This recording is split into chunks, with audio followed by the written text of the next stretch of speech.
Hi guys, and welcome back to the Big Sew Along. I'm Ginny, and as always, I thank you very much for choosing to spend a little time with me. I also just wanted to say, I forgot to say this last week, I've been getting so many amazing comments from you guys for the last couple of weeks, and I just want you all to know how much I really appreciate that. Speaking of comments, last week, Kate mentioned that Sandra Betzina has started uploading a lot of her power sewing videos here on YouTube, which I did not know. Back in the day, I think that was 2010 or around there somewhere, when she had that as a paid like subscription kind of thing. I was a member of that and I watched every single one of them, but I am so glad that they're all on YouTube now so everybody can watch them, and I will link to those below. Okay, so let's talk about these chanterelle pants. Let me just say first off that I am in love with these pants. I bought the pattern originally to make view B, which is this one here. And for some reason, I got in my head that I needed to make view A, which is the plain like wide leg pant. I don't know why, because I'm not really a big fan of super wide leg pants on myself. I like a wide leg, but not like quite that wide.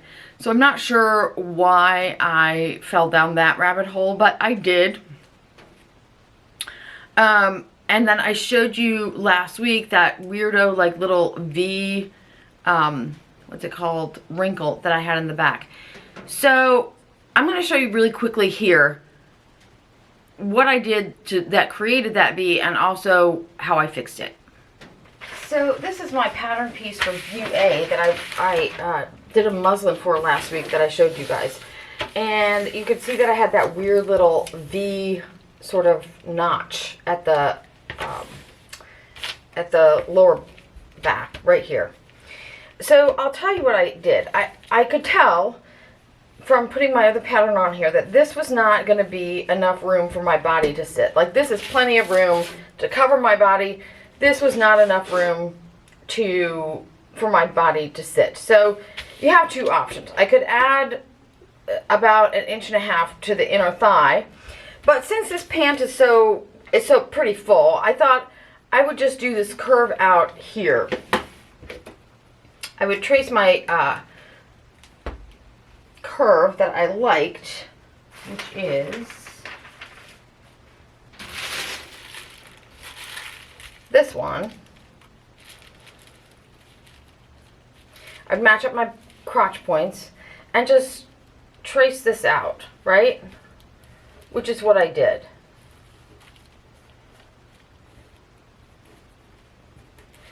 What I didn't do was continue this straight up. I don't know if you'll be able to see it because I already put it back together. But what I did was taper it out to nothing at the waistband, because I didn't want to reduce any of the width at the waist. I thought I would need that. Well, I don't need that. And this curving back in is what caused that extra fabric right here at the lower back. So what I should have done, because then you have like more fabric around the waist that contracts into a little bit less fabric. You can see that here across the hips. So what I should have done is just gone straight up, or more or less straight up from this curve like that.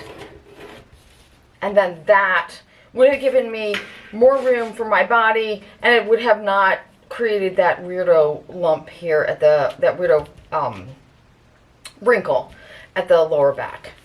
Okay, so after all of that, in the video there, I showed you how I just removed a little wedge from the back where I should have removed it originally. Aside from that, I think that I added, I don't know if you can see in that pattern, I did add a 1 inch to my rise all around, and that also contributed to that weirdo wrinkle at the back. I clearly did not need to add anything to the rise of this pant. Part of the reason that I did that is I'm so used to wearing like pants that are really oversized that if a pant actually fits me, I sometimes feel like it's too small. So at the end of the day, I removed that 1-inch piece, the rise. I lowered the rise back down by 1 inch all the way around, and the pant fit me fine. However, by that point, I realized that I don't really want to make these pants. The wide leg pant just isn't really what I want. What I really wanted was this old Sandra Betzina pant, and I really want to make the version with the side ruching. And I think there's also another, it might be a Catherine Breen pattern or something that has something similar. It's also an out of print pattern at this point. Anyways, I found this one on eBay, and so I just ordered it, and that is a pant I'm going to make out of the fabric I was trying so hard to turn into those wide leg chanterelle pants. Okay. So then I ditched all of that and I moved on to view B of the chanterelle, which is the one I really wanted to make in the first place. And a couple of you guys had questions. Hallie said she made a pair of these, and the rise was for, she made a muslin for her daughter, I think she said.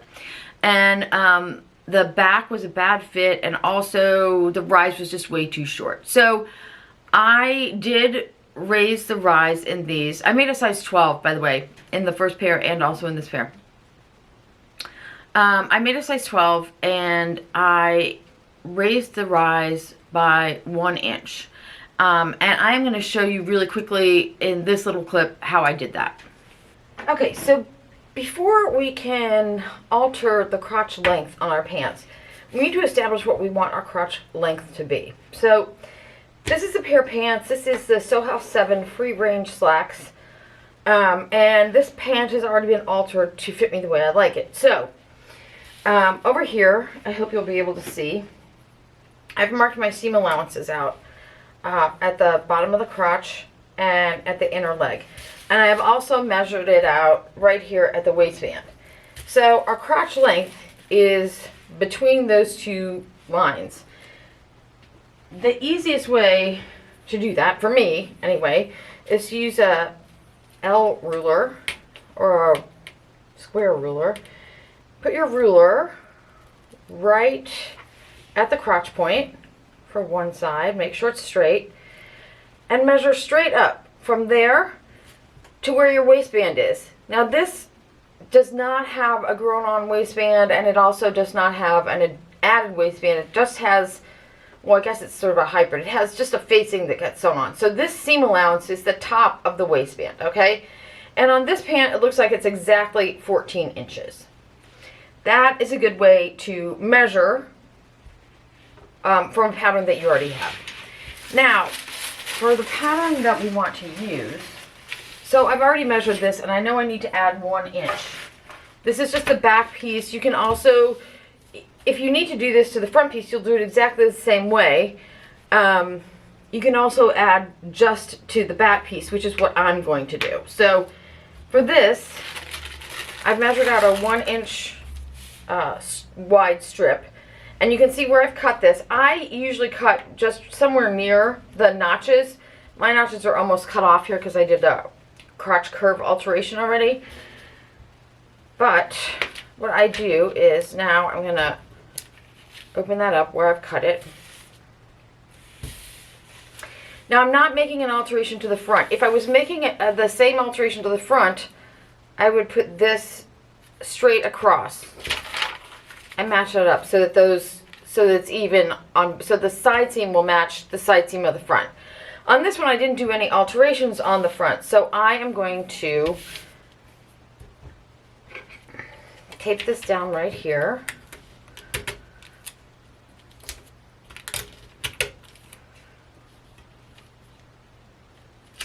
And then for this side, I'm going to match up my sides even, so there's no distance between them. And this edge, the center back edge, is where I'm going to put my 1 inch.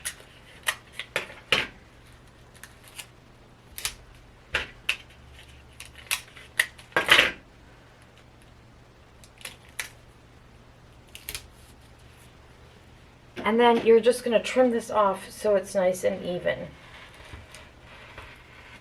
on both sides.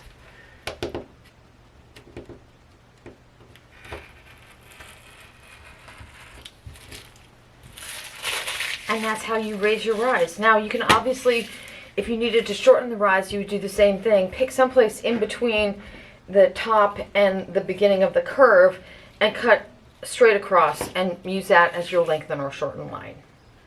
Okay, so here are a couple of pictures of my muslin, and you can see they fit pretty well.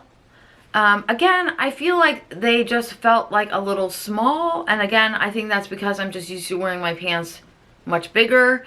I decided at the end of the day to just go with a straight size 14 in these pants, and we'll get to that in a minute. But this is what the size 12 looks like with the 1 inch added to the rise. Now the next thing is, who was it? Alana had a question about the patch pockets, and she was saying that she used the template but that it still wasn't coming out great. So I will show you guys really quickly in yet another clip how I do patch pockets.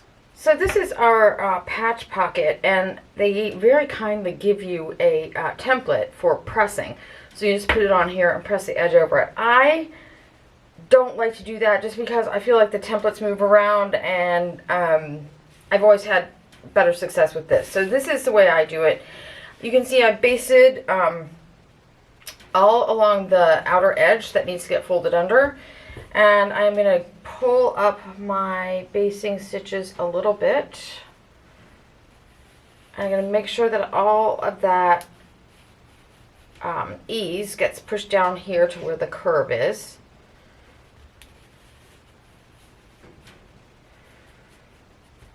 And I don't want a lot, I just want enough to make the edge curl under a bit.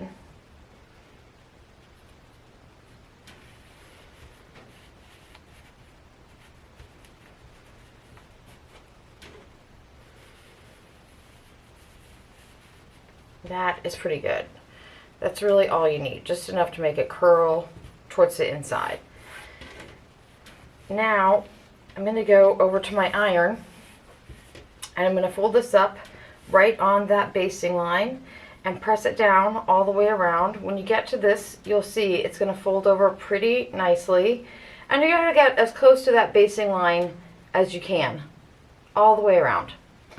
Now that is what that looks like, and you see I still have my basting stitches in there. I press it just along the edge from this side, and then I flip it over and press it from this side. Now you can see I have some puckers in here. That is because my basting stitches need to come out. So just pull those all the way out. So once I get those basting stitches out, I can go and press it from this side and just make sure I get all those wrinkles out. So that is what we look like now. You would obviously want to finish your edge and put your facing on. When I go to do my stitching on my top stitching, the way I do this is I put this edge of the pocket right on the inside edge of my right toe. I hope you guys are going to be able to see that. So it sits like that. And then I'm going to put my needle in the left hand position.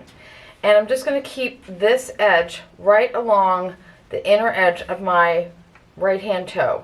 I'm going to go all the way around like that, making sure it's right there. Now when I get down to here, to the curve, if I'm not using a contrasting color of thread, I will knock the stitch length down a notch or two to go around the edge. If I'm using a contrasting thread, I would probably just use a slightly smaller stitch all the way around, because you don't want your stitches to look shorter, look different here than they do everywhere else.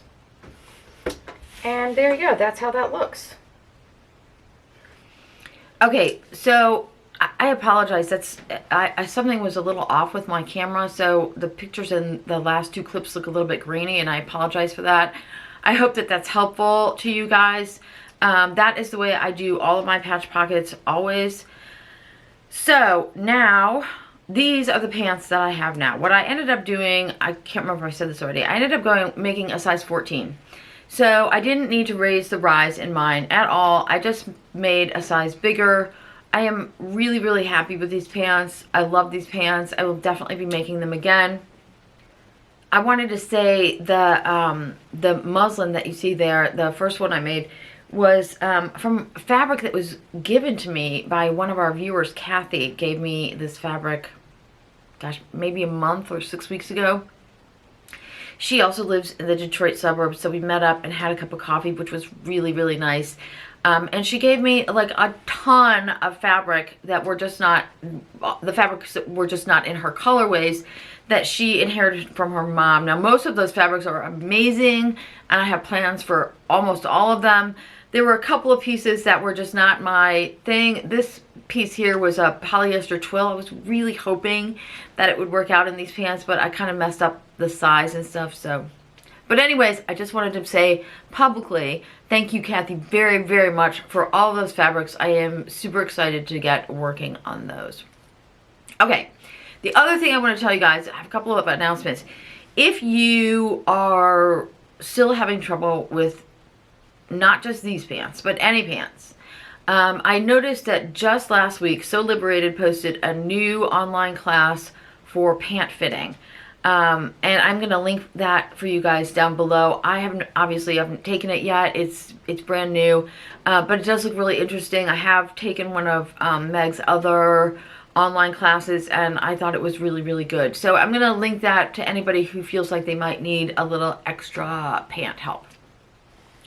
Also, Cutting Line Designs, I think, is closing altogether. I know Louise Cutting was diagnosed, I think, with Parkinson's maybe 3 or 4 years ago, and she's been slowly clearing out her fabric portion of her business.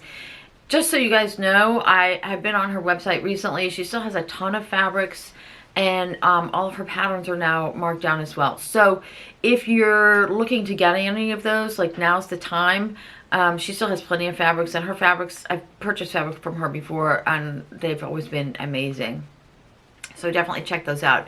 And then also, I just saw on Instagram that Alexis from Fibre and Cloth Studio is also closing down her business, although according to her latest post, she will be still releasing new patterns via her Patreon. So if you're interested in keeping up with Alexis, sign up for her newsletter as well, and I will link to that below too. And that, you guys, I think is it for me this week. I will not be here next week. I am finally going to visit my dad. Some of you who've watched me for a long time will remember my dad was in the hospital for a couple of weeks way back in at Thanksgiving, and I was unable to see him between his travels and my stuff until now. So I am finally going to go see my dad next week, and so I won't be here. I will see you guys in 2 weeks, and until then, I wish you all happy sewing.